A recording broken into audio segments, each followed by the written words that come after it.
Okay, top tip. Don't mention the grand final. Hello guys, it's 99 here. Welcome to today's video, and today we're going to go through our tips and predictions for round 13 of the 2026 NRL season.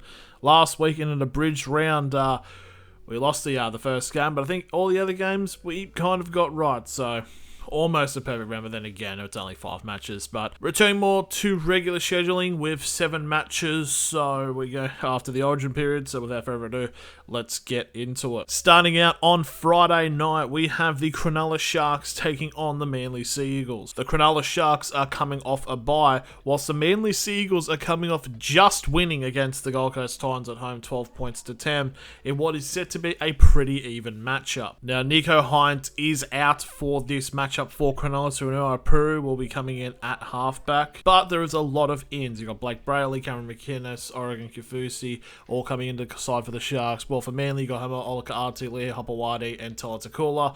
Obviously, some of them depending on how they pull up from Origin on Wednesday. Now, Manly have been on a pretty decent hot streak, but again, it's a Sharks team that really could just switch on and say, hey, we can be pretty damn competitive, and then have periods where they decide not to. So this really is a bit of a coin flip, but I'm going to say that I think Manly will continue their pretty much nearly perfect run of form, barring 1 or 2 defeats. I'm going to say that, yeah, I think Manly are going to get the job done. Now we go into Saturday, where at 3 PM we have the Newcastle Knights taking on the Parramatta Eels. Now the Newcastle Knights are coming off a bye. Now both teams coming off the bye, as Parramatta technically prepare for a rivalry game because of reasons.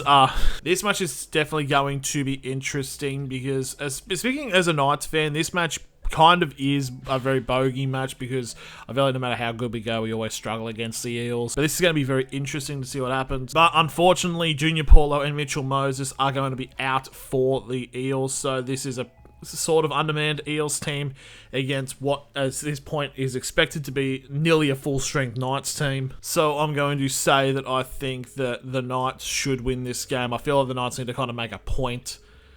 This is a game that, I guess, in terms of ladder dictating, we should win. So they should win, but then again, we don't know, because we don't know what the NRL's like. Now we go to the 5:30 match on the Saturday, where we have the West Tigers taking on the Canterbury Bulldogs. Now the Tigers coming off a bye last week, but the Bulldogs are coming back from a come-from-behind win against the Melbourne Storm last week in probably one of the better performances of the season. Pretty distinct outs for both teams. Bunty Afoa, Lily, Patrick Herbert, and Taylor May out for the Tigers, whilst Jacob Preston is out for the Bulldogs. But this should be actually one of the But this should be a pretty interesting game to see, can the Bulldogs then continue this momentum swing that they got from the win over the Storm last week and possibly get on a bit of a run, or could the Tigers bounce back? Because both teams have kind of struggled in the last couple of months. But I'm going to go the underdogs.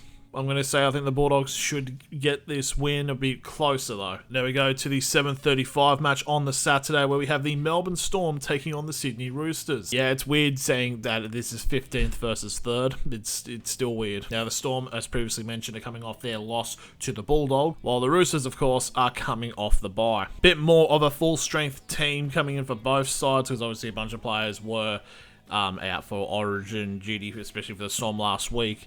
Tupou's still out for the Roosters, but this should be a pretty interesting game. I think it's a game that, despite the ladder difference, the Storm could still switch on, but I'm going to say that I think the Roosters will be able to get this one done. Now we move on to the Sunday matches, where at 2 PM we have the Brisbane Broncos taking on the St George Illawarra Dragons. The Broncos are coming off the bye, while the Dragons are coming off a 18-point loss to the New Zealand Warriors, but honestly, they actually have been playing that terribly, to be honest with you. In terms of outs, only Jordan Ricky's out for the Broncos, while Tuapolotu and Buchanan are out for the Dragons. I think this will be interesting. Probably also another one of these games that are going to be closer than people think, but the problem is I don't see the Dragons winning at any point. It's really weird to try to pinpoint when their first win's going to come. It'll happen this year. They will win a game this year, no bold prediction.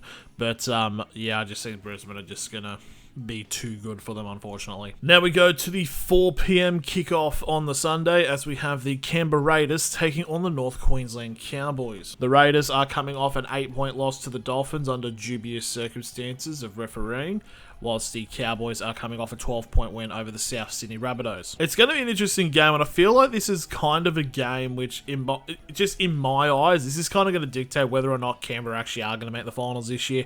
I know it's still really early to call, but it's just, this is the type of games that they need to be winning to get this one done. They are the favourites in it, but I do think it's going to be close. But I just think the Cowboys are on pretty decent form at the moment, and I think it's going to continue, and I think, yeah, the Cowboys are going to get the job done. And finally, we go into the final game of the round, 6:15 p.m. It's actually probably one of the biggest games of the season. It's first versus second. It's the Penrith Panthers taking on the New Zealand Warriors. The Panthers are coming off the bye from last week, while the Warriors are coming off a win against the St. George Illawarra Dragons. The Panthers, what can be said about them? They're first. They're obviously probably the best informed team in the competition. Obviously, depending on how many players actually come back from Origin duty, which could see things change. The Warriors, they were okay against the Dragons. I feel like their defense might need to be looked at in terms of preparing for this matchup, because if I feel like for the Warriors to win this, it's going to be low scoring. And obviously they're going to have with Roger Tuivasa-Sheck now out for the rest of the season, meaning he's done with his career with the Warriors before he goes over to England next year. But yeah, this is a very big game in terms of who I think is going to win this. Warriors win. I just think that it probably has to be like some players that are going to be out for Penrith following State of Origin. I just feel like something like that's going to happen, and I think the Warriors are going to be up for it, and this is a game where they really put their flag down and say that this is our year. And it's actual proper evidence of it this time. So yeah, I think that's going to happen. And those are my predictions for round 13. Let me know what you guys have in the comments below. Thank you all very much for watching, and I'll see you all later.